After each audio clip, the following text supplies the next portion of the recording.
राजपूत। आज के इस वीडियो में हम परसेंटेज मतलब प्रतिशत को पढ़ने जा रहे हैं, क्योंकि कल से संविदा के एग्जाम स्टार्ट हुए हैं 5 मार्च से, और उसमें प्रतिशत से 3-4 क्वेश्चन आए हैं।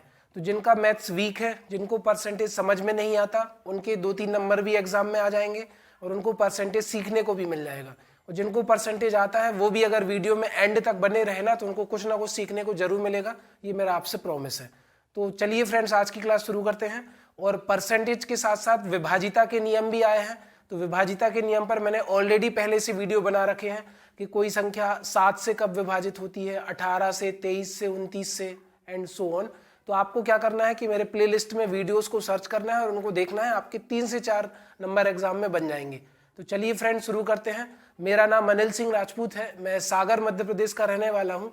मैं पिछले 8 साल से कॉम्पिटिटिव एग्जाम की तैयारी करवा रहा हूँ और मैं मैथ्स के साथ साथ इंग्लिश, हिंदी, रीजनिंग भी पढ़ा लेता हूँ। फिलहाल मैं इस यूट्यूब चैनल के माध्यम से मैथ्स का कंटेंट लेकर आया हूँ। तो चलिए फ्रेंड्स, आज का हमारा टॉपिक है, शुरू करते हैं। परसेंटेज, जिसको हम प्रतिशत बोलते हैं। तो प्रतिशत की मीनिंग है प्रति माने प्रत्येक, शत माने 100, प्रत्येक 100, और ये परसेंटेज का साइन है। तो आपने जनरली देखा होगा कहीं पर भी x प्रतिशत लिखा है ना, तो इसका मतलब हो जाता है x/100। x प्रतिशत लिखा है तो इसका मतलब क्या है, x/100। y प्रतिशत लिखा है तो इसको भी मैं लिखूंगा y/100।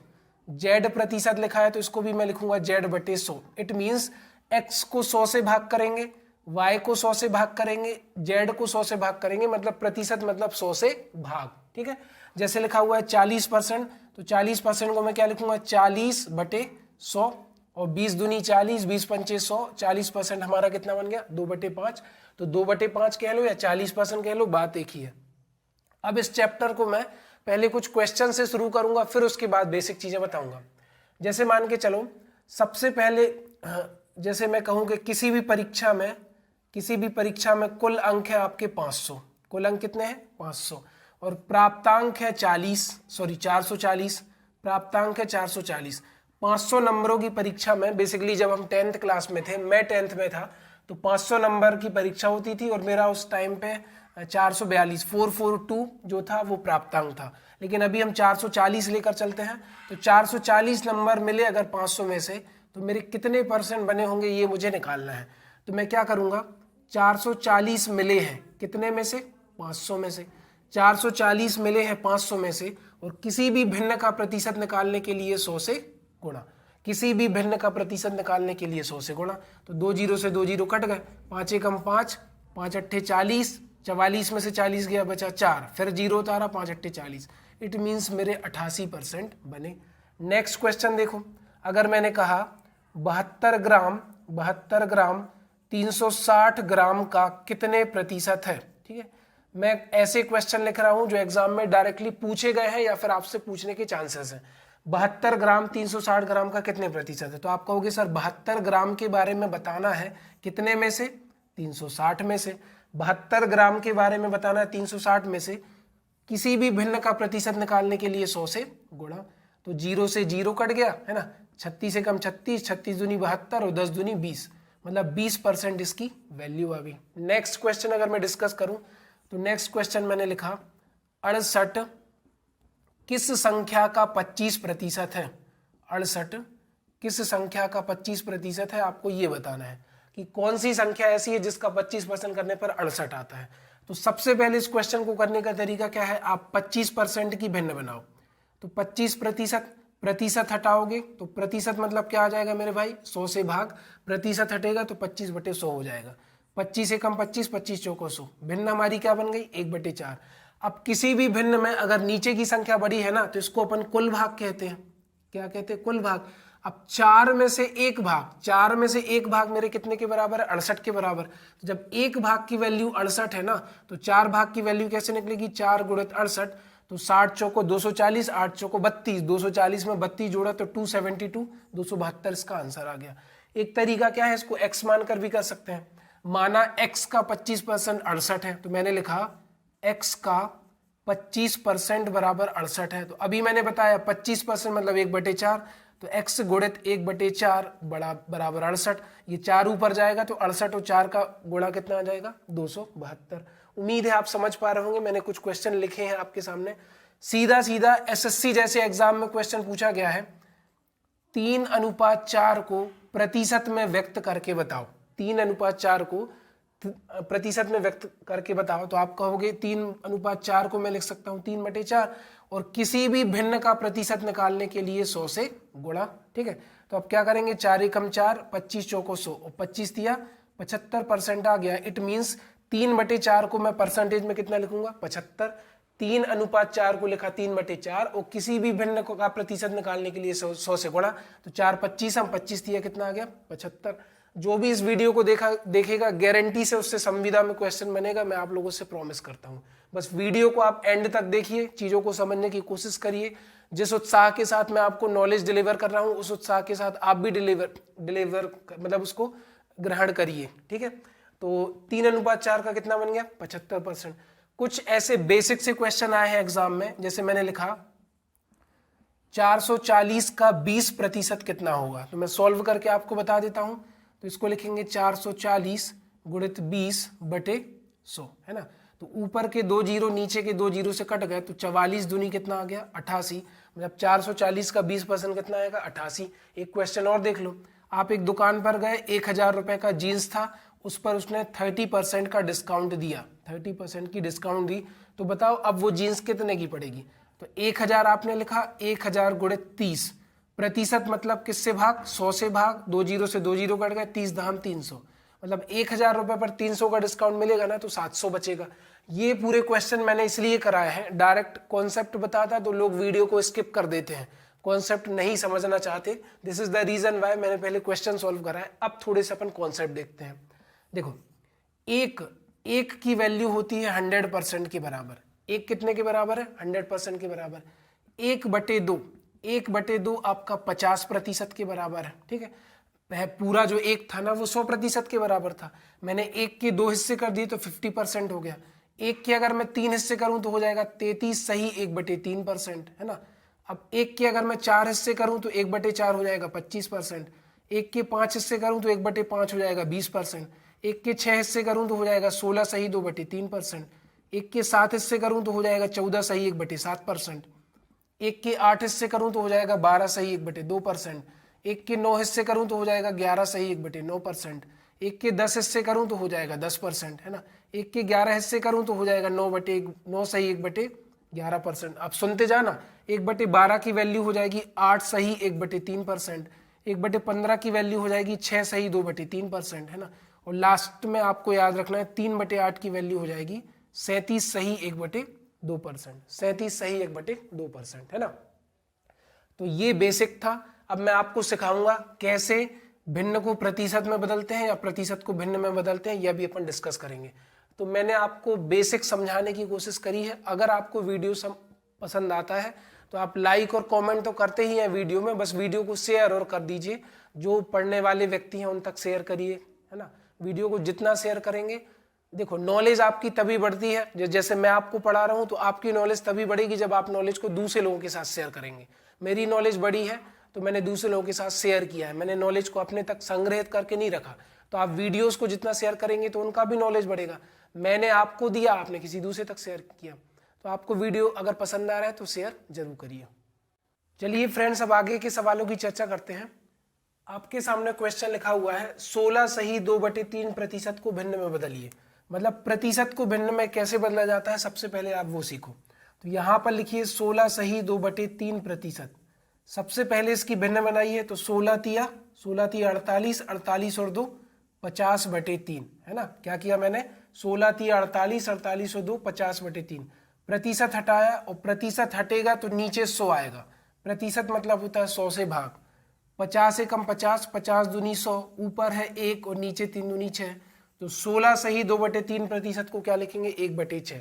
मैंने क्या किया, 16 तिया 48 और 2 50, 50/3।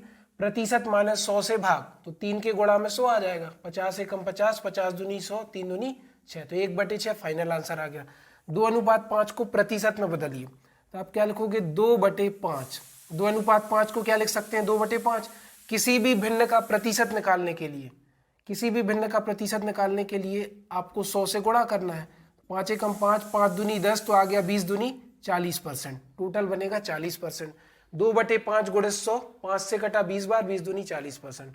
नेक्स्ट क्वेश्चन है 420 का 25% प्लस 440 का 75%।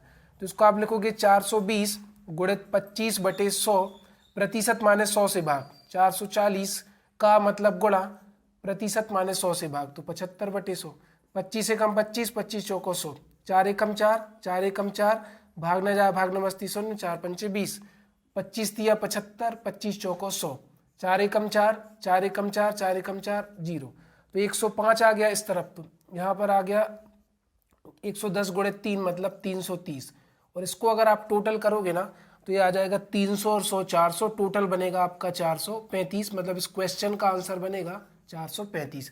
इस तरीके के क्वेश्चन भी संविदा में पूछे गए हैं। 330 में 105 जोड़ोगे तो 300 और 100 400, 30 और 5 35, टोटल 435 बनेगा। क्वेश्चन लिखा हुआ है सचिन ने 6 चौके और 4 छक्के मारे। चौके मतलब 4 रन, 6 चौके प्लस 4 छक्के मतलब 6 रन, 6 चौको 24, 6 चौको 24, 24 और 24 48 रन तो उसने छक्के और चौकों से बना लिए। चौका मतलब 4 रन, छक्का मतलब 6 रन, तो 6 चौको 24, 4 छिंग 24, 24 और 24 48 रन हो गए। अब उसने कुल कितने रन बनाए? 120। तो आप कहोगे सर 120 में से अगर मैं 48 माइनस करूंगा ना तो ये बचेगा आपका 72 रन। तो उसने कहा है बताइए उसने दौड़कर कितने प्रतिशत रन बनाए। तो आप कहोगे सर 72 दौड़े हैं कितने में से? 120 में से, और किसी भी भिन्न का प्रतिशत निकालने के लिए 100 से गुणा। तो 0 से 0 कट गया, 12 एकम 12, 12 छिंग 72, 6 दहाम कितना आ गया? 60% इस क्वेश्चन का आंसर है। 60% रन उसने दौड़कर बनाए, तो बाउंड्रीज से कितने बनाए? 40%। क्वेश्चन है सचिन की आय दिलीप की आय से 25% अधिक है। तो बताइए दिलीप की आय कितने प्रतिशत कम है? किसकी तुलना में? सचिन से। सचिन से कितने प्रतिशत कम है? ऑब्वियस सी बात है यार, जब सचिन की इनकम ज्यादा है तो दिलीप की इनकम कम होगी। ऑब्वियस सी बात है ना, जब सचिन ज्यादा कमाता है, 2 लोग हैं तो दिलीप कम कमाता होगा। अगर इक्वल होता तो फिर ये क्वेश्चन क्यों बनता? तो सचिन की आय ज्यादा है 25%। अब जिस कॉन्सेप्ट को मैं यहाँ डिस्कस बता रहा हूँ, करने वाला हूँ, उससे कई तरीके के क्वेश्चन सॉल्व हो जाते हैं। आप ध्यान से देखिएगा, सचिन की आय दिलीप की आय से 25% अधिक है, तो 25% की भिन्न होती है 1/4। 25% की भिन्न होती है 1/4। कैसे? प्रतिशत हटाओगे नीचे आ जाएगा 100, तो 25 से कम 25, 25 चौको 100। अब अधिक है मतलब प्लस, अधिक है मतलब अधिक है तो करना प्लस 1/4। प्लस का रिएक्शन हो जाएगा माइनस, धन का उल्टा हो जाएगा प्लस, और ऊपर वाला एक ज्यों कहते हैं, ऊपर वाला एक ज्यों कहते हैं, और 4 में 1 जोड़ना पड़ेगा क्योंकि धन लगा है, तो 4 और 1 हो गया 5। तो 1/5 माइनस दिखा रहा है कि दिलीप की सचिन से कम है, और 1/5 की परसेंटेज बनती है 20%, मतलब दिलीप की आय सचिन की आय से 20% कम है। 1/5 को अगर आपको भिन्न प्रतिशत में बदलना है तो किसी भी भिन्न को प्रतिशत में बनाने के लिए 100 से गुणा, 5 एकम 5, 5 दूनी 10, 20% आपका आंसर बन जाएगा। फिर से समझो, सचिन की आय दिलीप की आय से 25% अधिक है। 25% की वैल्यू 1/4, अधिक मतलब प्लस, प्लस का रिएक्शन माइनस, ऊपर वाला एक ज्यों कहते हो, धन लगा है तो 4 में 1 जोड़ा 5। अब 1/5 की परसेंटेज निकालोगे तो 20% आ जाएगा। सचिन की दिलीप से 25% अधिक है, तो दिलीप की सचिन से 20% कम है। अगर समझ में ना आए तो वीडियो को इधर उधर करके देख लीजिएगा। एक स्कूल में कुल छात्रों में से 60% लड़के हैं। अब खुद बताओ, 60% अगर लड़के हैं तो लड़कियां कितनी बची? 40% बची ना। 60% लड़के हैं तो 40% लड़कियां बची, क्योंकि टोटल कितना होगा? टोटल तो 100% होगा। 36 लड़कियां हैं। हमारे हिसाब से 40% की वैल्यू दी है 36। 40% कितना दिया है? 36, क्योंकि प्रतिशत में 40 है, सवाल में लड़कियों की संख्या 36 है, तो 1% की वैल्यू कितनी हो जाएगी? 36/40। ठीक है, इनने पूछा लड़कों की संख्या ज्ञात करो, तो परसेंटेज में लड़के कितने हैं? 60। तो आपको कुछ नहीं करना, 36/40 में 60 का गुणा कर देना है। 0 से 0 कट गया, 4 नाम 36, तो 9 छिंग 54, लड़के कितने आ गए? इस क्वेश्चन का आंसर 54 है। अब ये वाला क्वेश्चन समझो, शक्कर की कीमत में 20% की वृद्धि हो जाने पर गृहिणी शक्कर की खपत को कितने प्रतिशत कम कर दे ताकि खर्च अपरिवर्तित रहे। इस क्वेश्चन को आप यहां पर समझना, यहां पर बात हो रही है कीमत और खपत की। खुद सोचो, जैसे मान के चलो 10 रुपए की शक्कर आती है, आपके घर में 10 किलोग्राम आती है, तो टोटल आपका खर्चा कितना हो जाएगा? 10 दहम 100। 10 रुपए किलो शक्कर आती है, 10 किलो यूज होती है, तो 10 दहम 100 हो गया। अब मैं कहूं कि शक्कर के रेट कम हो गए, शक्कर मान के चलो 8 रुपए की आने लगी, तो अभी भी आपका खर्चा 100 रुपए है, तो आप कहोगे सर शक्कर मैं ज़्यादा खरीदूंगा। क्यों? अगर वस्तु की कीमत कम होती है ना तो उसकी खपत को हम बढ़ा देते हैं, क्योंकि हमारा खर्चा क्या है, अपरिवर्तित है। ये चीज़ सस्ती हो गई तो ये लगभग 12.5 के समथिंग आएगी, 12.5 किलो शक्कर आपकी आ जाएगी। क्यों? क्योंकि जब 10 रुपए की आती थी तब 10 किलो आती है। शक्कर के रेट 8 रुपए हुए ना तो उसकी खपत बढ़ गई, 12.5 और 8 करोगे तब भी कितना आ जाएगा, 100 आ जाएगा। तो इस क्वेश्चन को करने का तरीका क्या है, अगर 20% वृद्धि हुई है कीमत में तो 20% की वैल्यू कितनी होती है मेरे भाई, 1/5। 1/5 वृद्धि मतलब प्लस, प्लस का रिएक्शन हो जाएगा माइनस, ऊपर वाला एक ज्यों का त्यों, और 5 में एक जोड़ा, क्यों जोड़ा, क्योंकि धन लगा है, 5 और 1 6, ऋण लगा होता तो घटा देते। तो 1/6 उसको अपने खपत को कम करना पड़ेगा, और 1/6 की परसेंटेज होती है 16 सही 2/3%। आप निकाल कर देख लेना, 1/6 गुणे 100 करोगे तो 16 सही 2/3% आएगा। उम्मीद है आपको वीडियो पसंद आया होगा। अगर वीडियो पसंद आया है तो आप लाइक और कमेंट करिए, साथ ही साथ वीडियो को दूसरे लोगों तक शेयर करिए। आप और भी नॉलेज गेन करना चाहते हैं मेरे यूट्यूब चैनल के अलावा तो आप मेरे टेलीग्राम चैनल से जुड़ सकते हैं, और मैं पुरानी प्लेलिस्ट की सीरीज भी आपको शेयर कर दूंगा अपने डिस्क्रिप्शन में, तो आप उनको भी देखिए। अगर आपको मैथ्स का नॉलेज इंप्रूव करना है, जैसा कि मैंने बोला कि मैथ्स के अलावा मैं दूसरे सब्जेक्ट भी पढ़ा लेता हूँ, तो आपको अपना नॉलेज गेन करना है, अपनी लाइफ में कुछ वैल्यू ऐड करनी है, तो आप मेरे चैनल से जुड़े रहिए, मेरे चैनल को सब्सक्राइब करिए।